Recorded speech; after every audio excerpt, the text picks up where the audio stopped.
Hello po, good day. Panito na po yung inyong order for the Nintendo Switch Lite 256GB natin.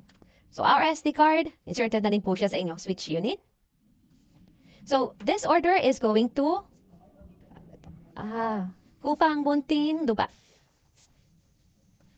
Now, for your Switch, naka-dual boot na rin po ito. It has our jailbreak mode and yung ating legit mode. Currently, ina-access muna natin ngayon yung ating jailbreak mode po kasi automatic na rin siya. Every time that we just turn on normally our Switch, ang una niyang i-access ay ang jailbreak mode first. So, wait na lang din natin na mag-load. So, pakita ko lang din yung charging ng ating unit. So, currently, battery percentage is at 90%.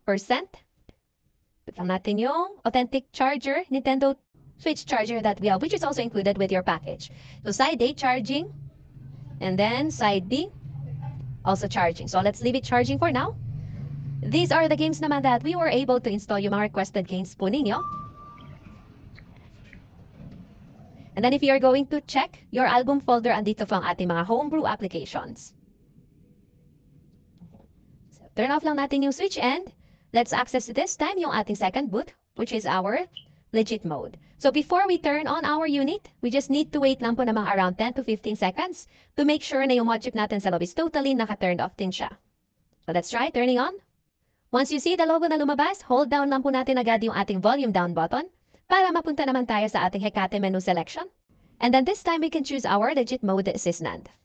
So sa legit mode po natin, dito tayo pwede mag-access ng ating eShop, multiplayer online, or if you have physical game cartridges, dito nyo rin po siya pwedeng laruin.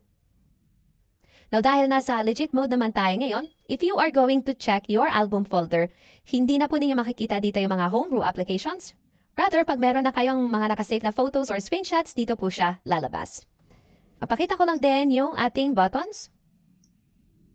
So, let's first start with our analog. Left, analog natin. Up, down, left, right. All good, no ghosting or drifting. And our right analog.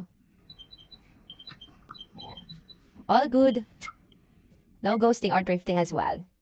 And then, yung ating buttons naman, so our ZRZN, RL, plus, minus, ABXY natin, directional buttons, screenshot, analog buttons, and then yung ating touchscreen, and of course, yung home button.